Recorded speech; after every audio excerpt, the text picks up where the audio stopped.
I was showing you that in general, the idea that there's a discrete carbocationic intermediate with Markovnikov selectivity, rate determining protonation in the first step is good, and that's where we start from.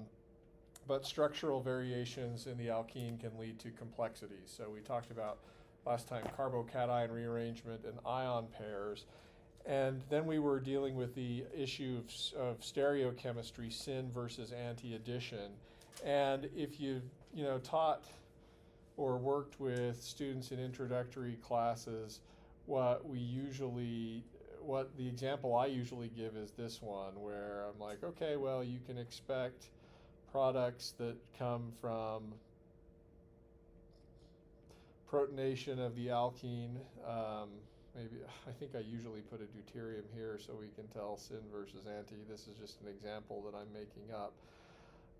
But I show students that you're going to get a mixture of syn and anti products and their diastereomers. I'm sorry, and their enantiomers. And I usually don't make a big deal out of whether syn or anti is preferred. And in part, that's because we talk about there being a tetrahedral intermediate. Sorry, I'm thinking carbonyl chemistry. Sorry, a planar carbocationic intermediate. And we talk about how the alkene has two enantiotopic faces that get protonated at the same rate, and therefore you actually have two carbocationic intermediates like this one, and it's enantiomer where the proton was added from below instead of above. And then you get these syn and anti products by addition of chloro from above or below the carbocation. Yeah, go ahead. Okay, can you remind me what the syn versus anti product looks like? Yeah, this is just the issue of the H and the Cl, do they end up on the same side, the same face of the original alkene, or opposite? Okay. Yep. And then the issue of Markovnikov regioselectivity is, does the chloro end up on carbon 1 versus 2? Probably one. And always 1, yeah. There's selectivity for that. And all of that, the fact that we see both syn and anti products, and we see Markovnikov selectivity is all based on the idea of a carbocationic intermediate. And that's a great way to think about it, though I'm showing you the results of kinetic experiments in a related system demonstrate that this is more complicated. So I'm going to pull this down here sort of below the conventional view. As we talked about last time, this is a slightly different system. We're not really going to see Markovnikov selectivity here because we don't have one side of the alkene, carbons 1 and 2, that's more substituted than the other. But you do see syn and anti products.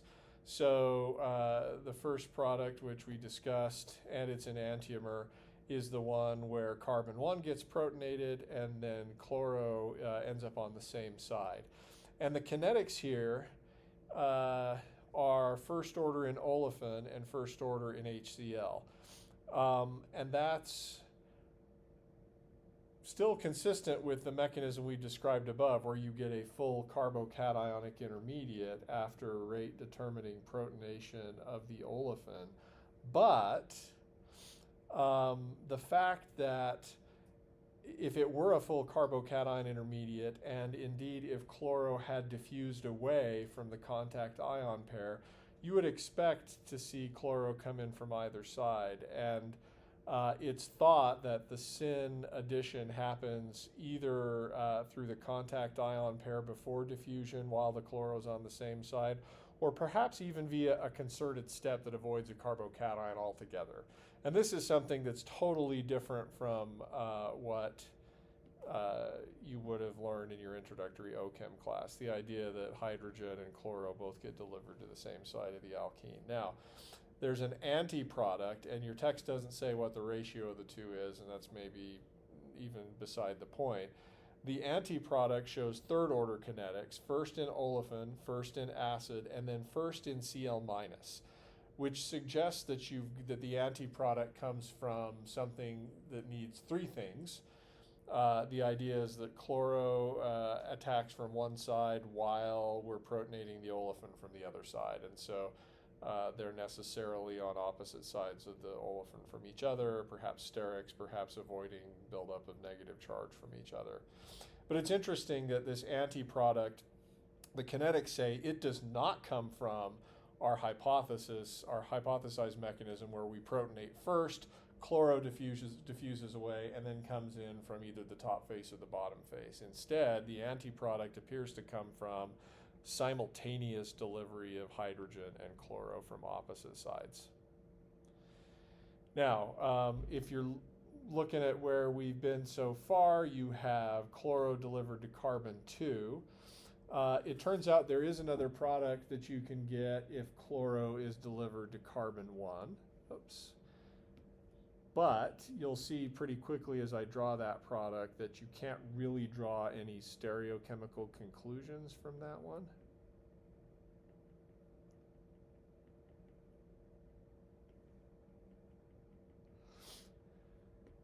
Because, oops,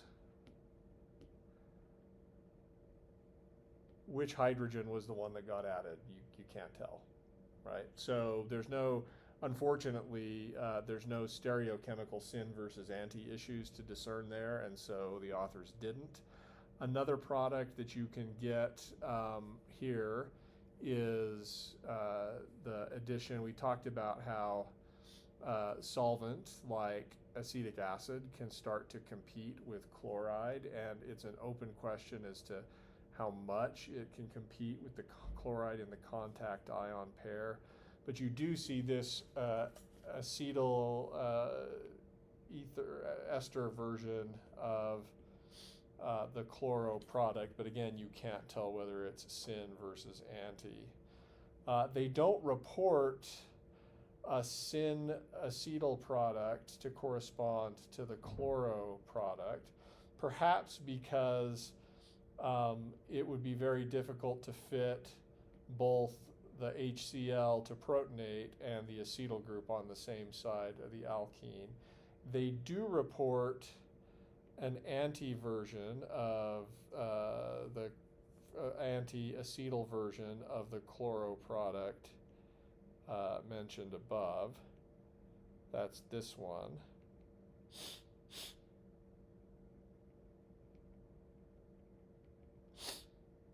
And you can see the acetate and the hydrogen end up on opposite sides.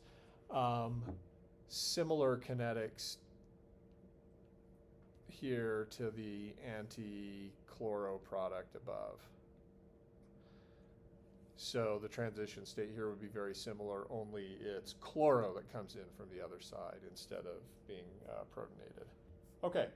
So the point there is just that there's a lot of mechanistic complexity going on with addition of acids, like hydrogen halide acids to olefins, and so it shows the importance not only of having a reasonable mechanistic hypothesis, but actually doing the experiments to test it. For alkynes, you can do addition, hydrohalogenation of alkynes, and it follows very similar trends. So, for example, it's proposed that you get a carbocationic intermediate with Markovnikov selectivity to put the positive charge on the more substituted carbon. This is a vinyl carbocation or vinyl carbenium ion. It's, as I pointed out, less stable than a typical sp2 carbenium ion, and because of that, addition to alkynes tends to be slower than addition to alkenes.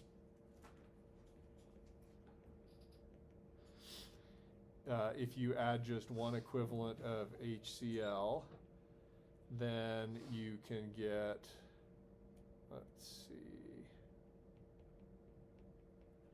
the vinyl halide. if you add a second equivalent of HCl, the regioselectivity there is controlled by the fact that chloro in the carbocation can be resonance donor and stabilize the positive charge. I haven't drawn that intermediate, you'll have to imagine it, but because of this, you get gem dichloro substitution. Let's see, if it's an internal alkyne, there's some evidence, if you're going to use, let's see, HCl and acetic acid as solvent, there's evidence that the mechanism here proceeds through sort of concerted anti-addition. You get predominantly the trans product or the anti-addition product as the major one. And it's thought that, again, this is a termolecular process where you have chloro attacking, oops, sorry, I need an eraser. There we go. It's thought that this is a termolecular process where you have chloro attacking at the same time as you're protonating one of the pi bonds, at the same time as you're breaking the bond between proton and acid. I'm being general here because it's an open question, I think, as to what's doing the protonation. Is it HCl, or I think this was the question Logan asked last time, is it the oxonium ion of acetic acid? All right, but it's thought that transition state sort of explains the predominance of the anti-addition product instead of a full carbocation, and kinetic evidence suggests that some of these are termolecular instead of just bimolecular. Okay, so you can see why I don't like to necessarily go into too much detail on these reactions in an introductory OChem class, because students can ask, well, why does it have to be that way? Well, like you were saying, Kurt, last time, it's often more complicated than that. So, but you often need to understand the simple model first before you can get the grasp the complexities. Anything you guys want to ask about that?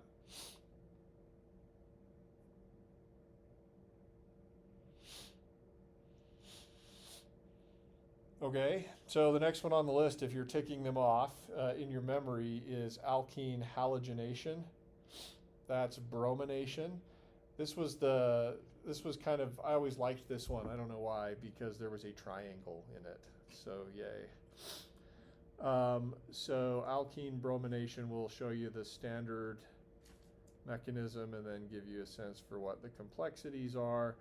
The idea here is that because the thing you're attacking has a lone pair on it, that you never really form an actual carbenium ion. You make a new bond between a carbon, a new sigma bond between carbon and bromine, and as the nascent or as the new carbocation is being born, the lone pair attacks and stabilizes it with actually a bond.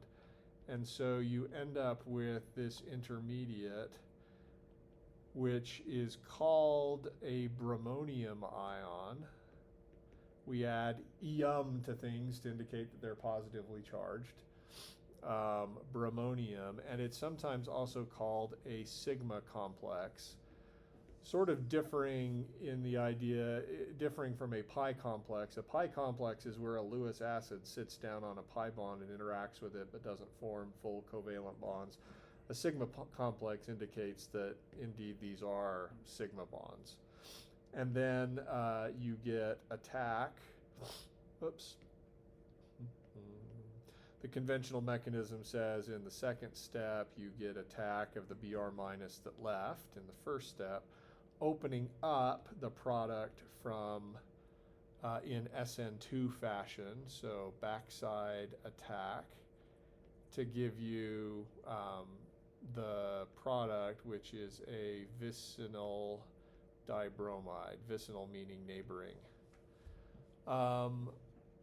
Okay, with alkynes, you can go on to form the tetrabrominated species. The reaction is generally I can't spell exothermic, can I? I was close-ish. Generally exothermic. Oh.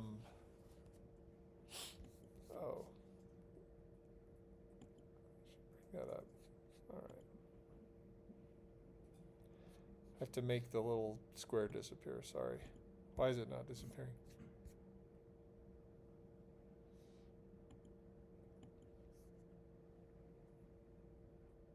How do I make that disappear? Anybody know?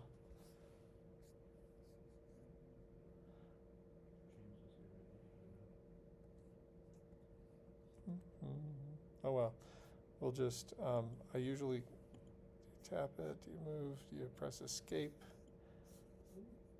Yeah, I want to press escape, but okay. Sort of. No. All right. Well, we'll just deal with it. Sorry.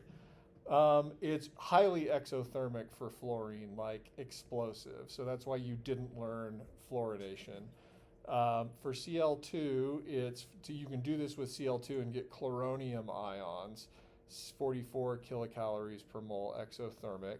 Less exothermic for bromine, 29 kilocalories per mole. Recall that exothermic relates to this relative stability of bonds being broken versus bonds being formed. Pi bond is broken, bromine-bromine bond is broken, new sigma bonds between carbon and bromine are made. So as we go to bromine, the bromine-bromine bond is weaker than the chlorine-chlorine bond, but then also the carbon-bromine bonds are weaker than carbon-chlorine bonds. So you got this offsetting thing.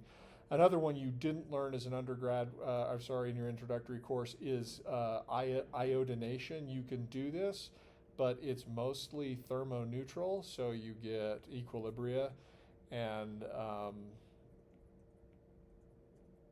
you have to take other steps to push the reaction to completion. All right, so that's our mechanistic hypothesis. Let's discuss evidence for there being a bromonium complex. One piece of evidence is stereochemistry. You saw above that we use stereochemistry to interrogate whether there really was a full carbocationic intermediate or not. And in a similar way, if you use this alkene, which we'll redraw as a pseudo chair because it's a cyclohexene, and then you do bromination, you get only anti-addition products. It turns out this one with the bromines axial is the major, whereas this one with the bromines equatorial is minor. Your text doesn't necessarily explain why. If you look at what the structure of the intermediate might be, you could, that's kind of terrible. Let's try that again.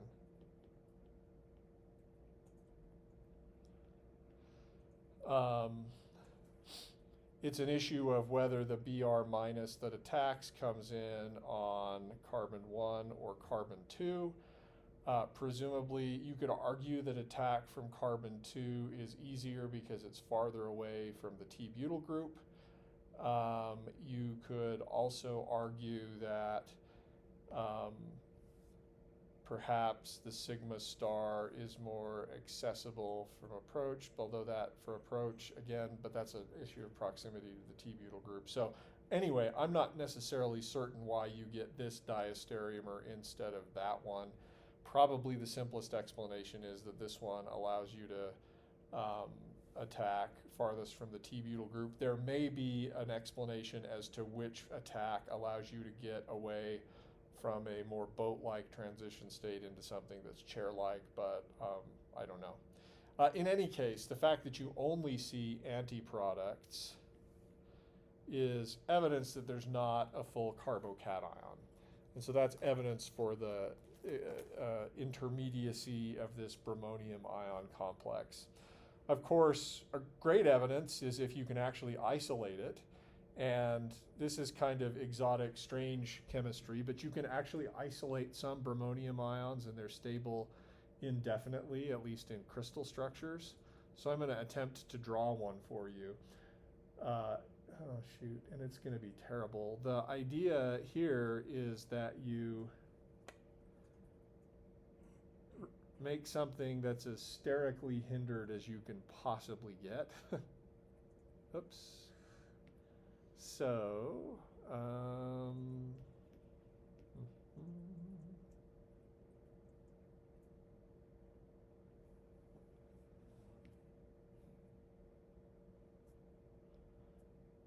the same thing on the other side.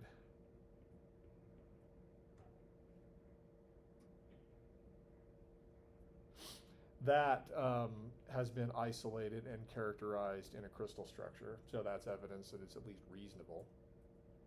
Presumably, we could make a model of that. I don't really want to, but presumably there's no way any nucleophiles getting in there because of steric hindrance. If you think about all of the carbon-hydrogen bonds that are now in the way, highly sort of protected. Okay, so you can isolate that. You can also trap the bromonium ion. And the trapping kinds of experiments actually provide some insight that you can't otherwise get. So perhaps you've interacted with a friend or a student in a class you're TAing for, studying for this reaction, and asked the question, well, once you get the bromonium ion, if it's not evenly substituted, which carbon gets attacked next? Is it carbon 1 or carbon 2? And if your product is simply the vicinal dibromide, you can pretend you know what it is, but you don't really, right?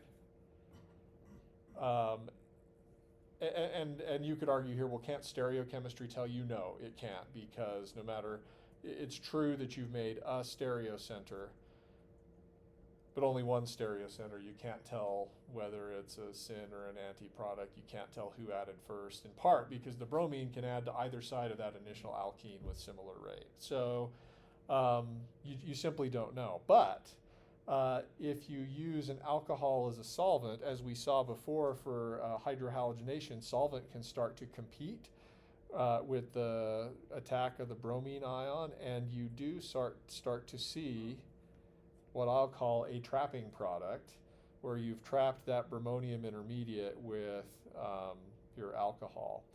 And then you also see the other regioisomer, where the methoxy or the methanol attacks the less substituted carbon of that bromonium intermediate. Product ratios here give an insight into what's going on. It's a ratio of 3. I don't know what possessed them to write these numbers. I think maybe they all add up to 10 or something. Like, no, not even close. Still-ish, no.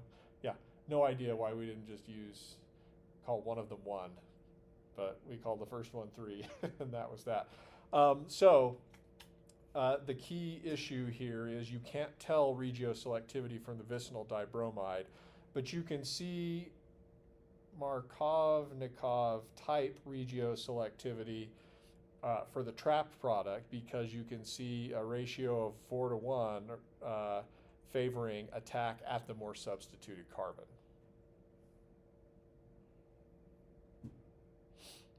Okay, so that gives you an idea that whatever the nucleophile is in the second step,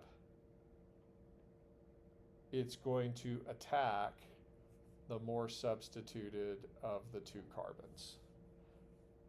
Rationalize that. Why does that make sense? Is its LUMO or sigma star lower in energy? Right, sigma star should be lower in energy. Good. That might indicate that the bond with the more substituted carbon is weaker and longer than the bond with the less substituted carbon. Other potential explanations. Yeah, Sam. So during the transition state, the positive charge is moving towards the carbon. Yeah. So you have a SN1-like reaction.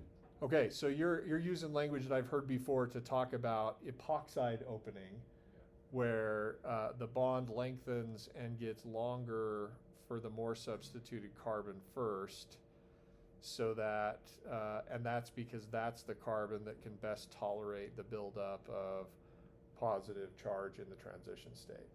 Okay? And there seems to be evidence for that. At least that's supported by the product ratios that we're seeing here. Okay. A little bit more evidence for a bromonium ion rather than the alternative. And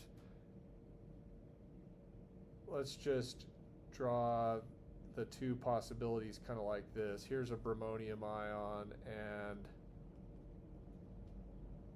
here's the alternative carbocation. Okay?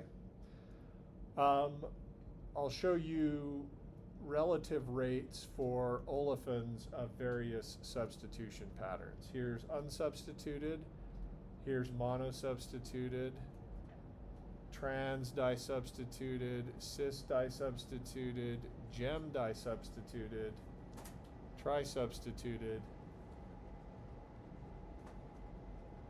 and the rates increase sort of monotonically in this direction.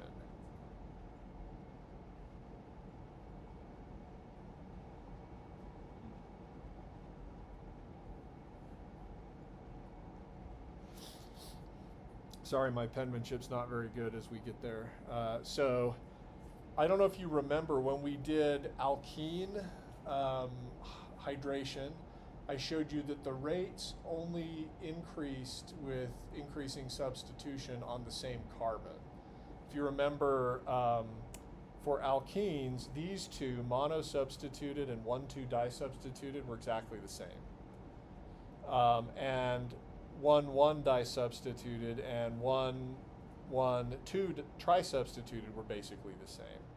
The fact that now, as you add to both carbons, you see increases in rate, argues for a bridged species where both carbons have some positive charge on them, instead of a discrete carbocation where only one of the two carbons is really the positively charged one. Okay, so that's a subtle feature, but the data are consistent with a bridge species where both carbons are involved in the intermediate, both carbons share a fair amount of the positive charge. Okay.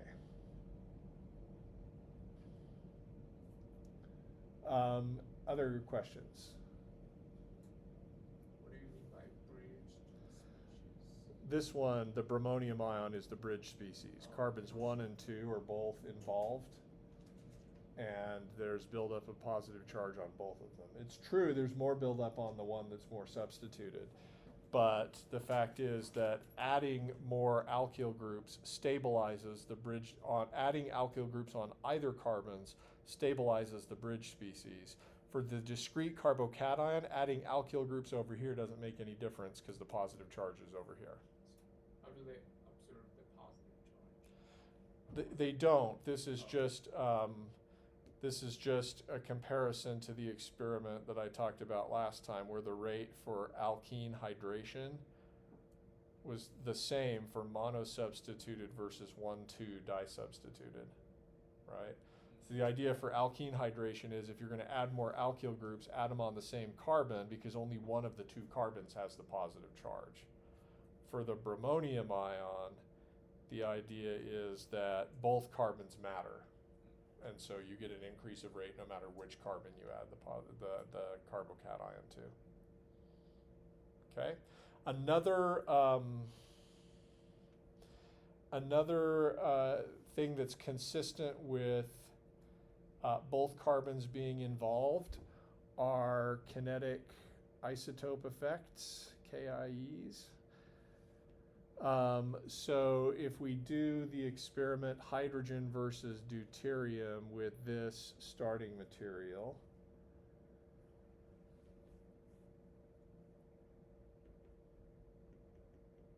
oops. So I don't know why they just used the per deuterated version, probably because that was easier to make than the version which only had deuterium at the 2 spots. Sort of muted that. Yeah. So the kinetic isotope effect there is an inverse secondary kinetic isotope effect, 0.53. And if you recall from our chapter on kinetic isotope effects, this is consistent with rehybridization from sp2 to sp3 in the transition state.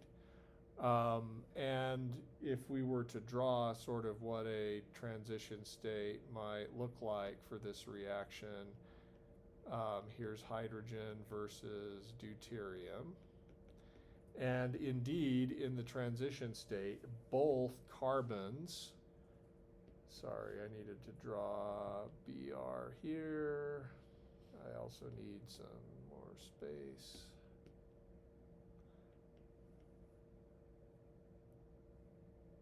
Huh. Oh, computer went to sleep.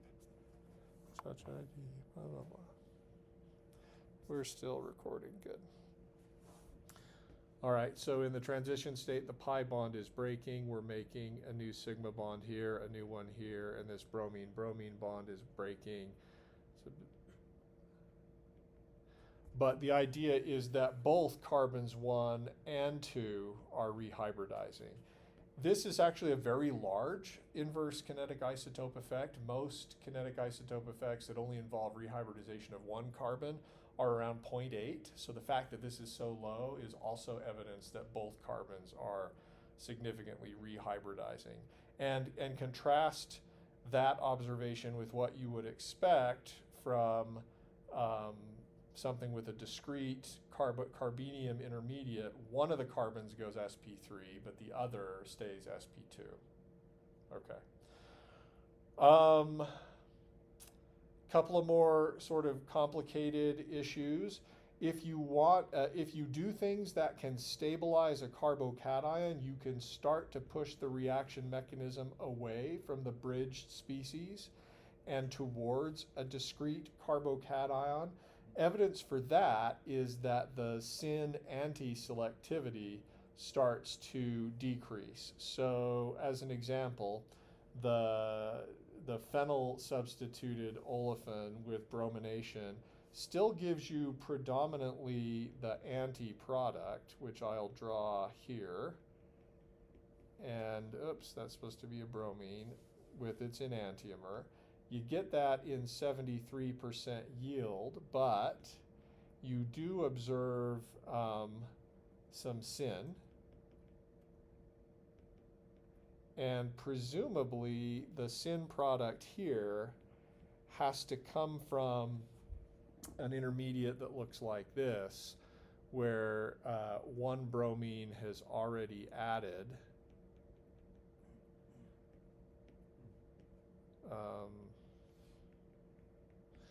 and then you have a full positive charge that the second bromine can add to, and that can add to the same side or opposite sides, whereas at least some of that anti-product has to come from this bromonium ion. And yeah, I think that's right. And so the idea is, to what extent is there an equilibrium opening up of the bromonium ion to give you the resonance stabilized carbocation. This is also true for alkyne halogenation. There's if you add, say, phenyl groups to the alkyne, you do see both syn and anti-addition products of bromine. Okay.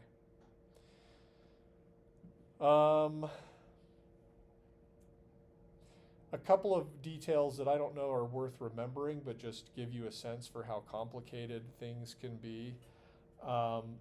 There is evidence for what we will call maybe a pi complex slash a charge transfer complex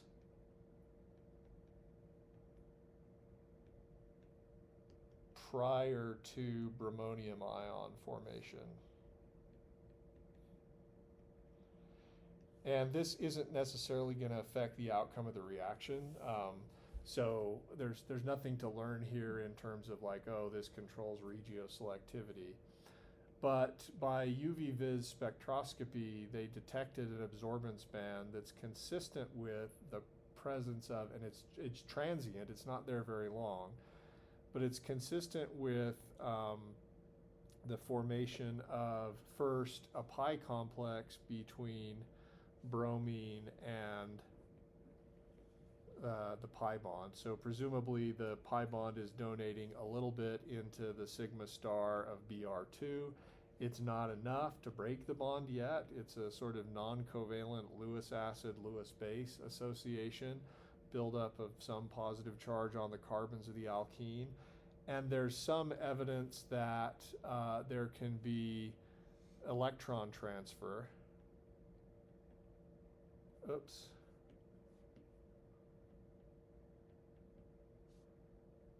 Whereby you form a radical cation for the alkene. So one of the electrons into the pi bond goes into the Br sigma star, and you make a radical anion for Br2. And that happens relatively fast, and then the slow step is recombination of those two to give you the bromonium ion. We won't worry about pushing arrows for that, but there is a UV vis absorption band that is consistent with what is identified here as a charge transfer complex.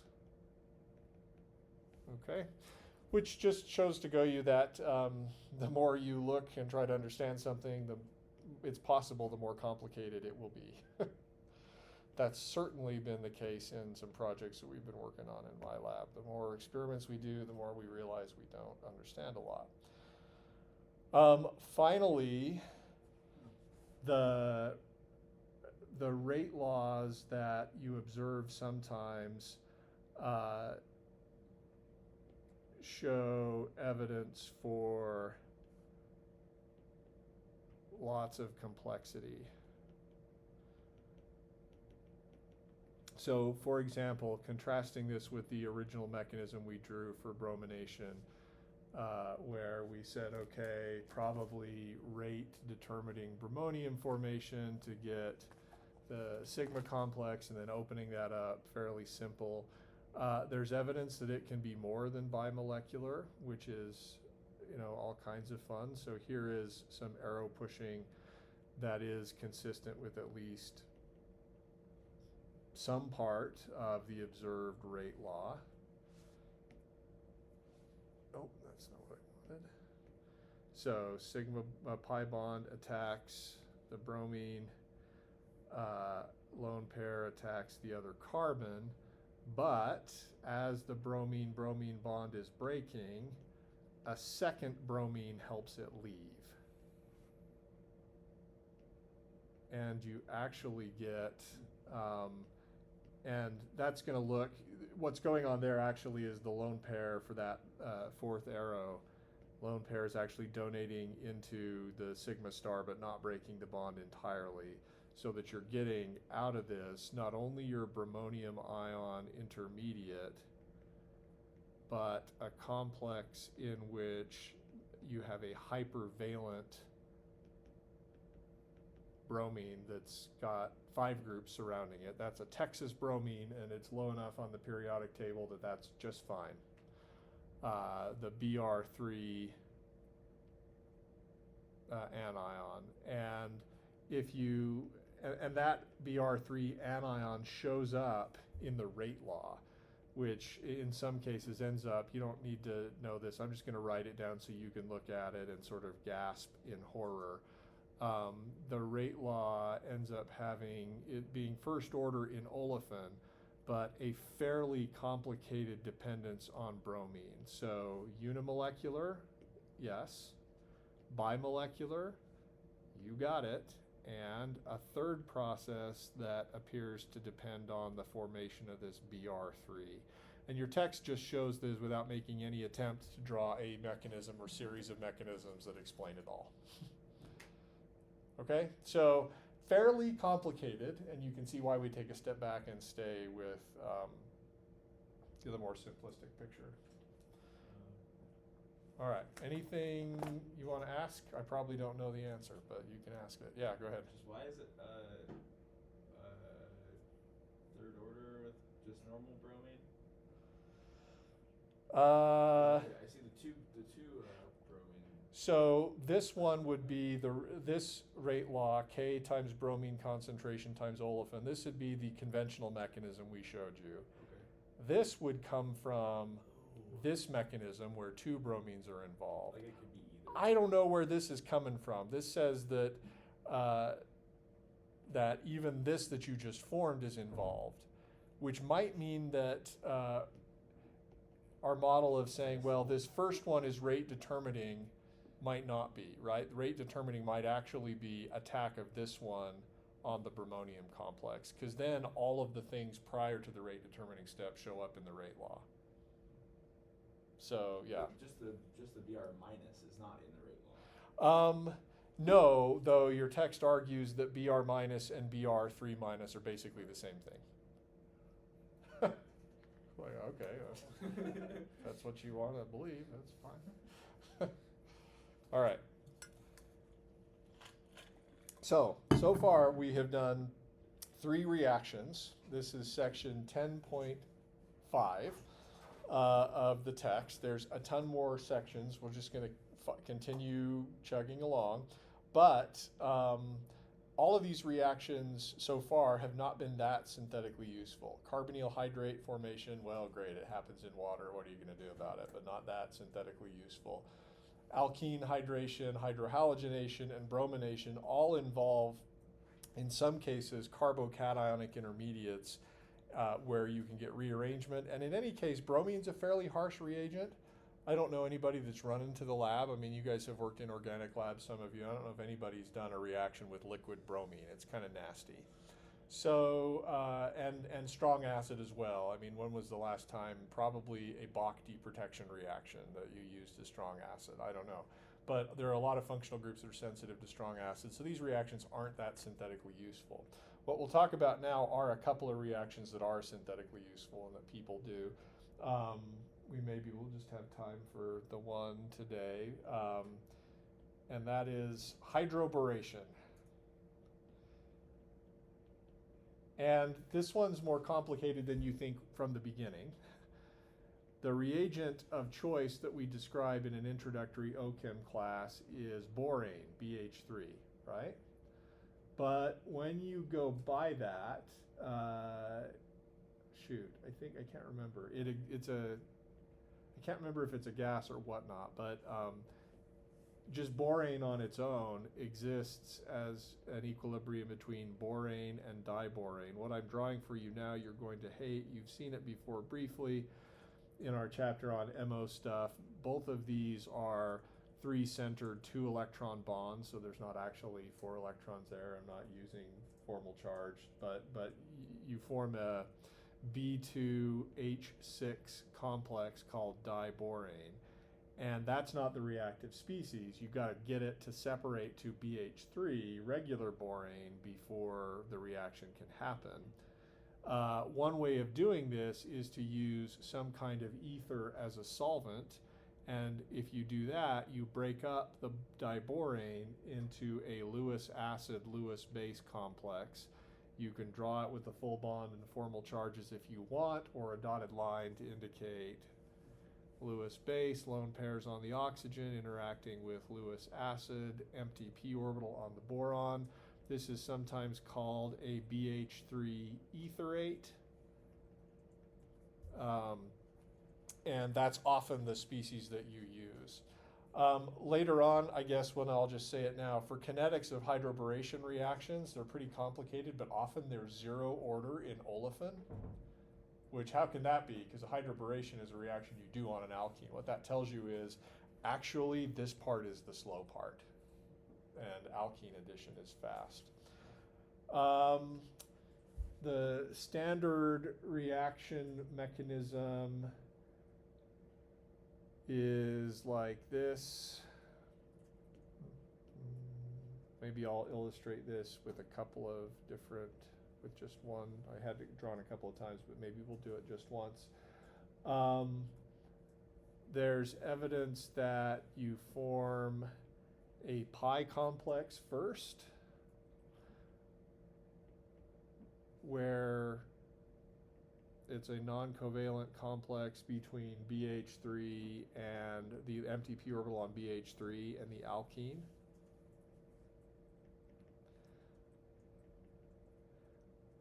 So this would sort of look like this, and then you get a full carbon boron bond formation. It's thought that this is perhaps asynchronous, so in this transition state there is a buildup of partial positive charge on the more substituted carbon where it's more stable. It's also known that boron is less electronegative than hydrogen, so actually it's the hydrogen here that's the nucleophilic portion of the molecule, and so that hydrogen is preferentially delivered to the carbon that has the buildup of the positive charge. So you end up with the following species where hydrogen and boron are delivered to the same face of the molecule. It's a syn addition process. And the boron gets delivered to carbon 2, the less substituted of the two carbons. They call this anti-Markovnikov, which is fine because the hydrogen gets attached to the more substituted carbon in contrast to alkene hydration or hydrohalogenation. I'm putting it in sarcastic air quotes because the source of selectivity is basically the same. It's still about where the positive charge is built up in the transition state. Though there is a steric explanation. So this is both, explanations for regioselectivity here are both electronics.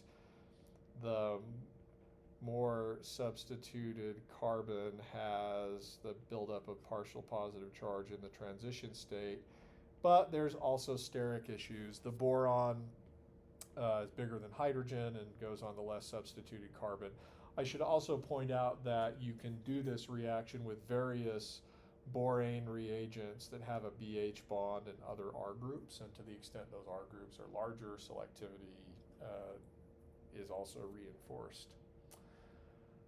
Kinetics here get complicated because these two remaining BH3 bonds are still reactive and can go on to do other additions to olefins, so it's kind of hard to follow. And then what I'm not going to show you at all is the oxidation step afterward, usually with some sort of peroxide that replaces the boron with an oxygen in a fashion that preserves the stereochemical configuration. That mechanism is known. It's not that hard. We're just not going to do it because I don't want to. Okay, so that takes us through 10.6. 10.7 is on epoxidation. On Monday, I will probably spend like 3 minutes on that because we've sort of talked about it before. And then we're going to dive into the world of carbonyl addition. And there's some interesting things to talk about there in terms of how nucleophiles approach carbonyls and ultimately how that influences cyclization reactions. So I'm still going to be pretty I don't know about probably chapter 11 is not on this next test, and probably the next test is scheduled for take home due December 4th. 3 more lectures before then, November 27th, 29th, and December 1st, which is next Friday, and then the exam due the next Monday. We can still do that, but we don't have to. So I'll give you some time to think about it, and we'll talk again on Monday about what we want to do. All right, happy Thanksgiving. Please travel safe.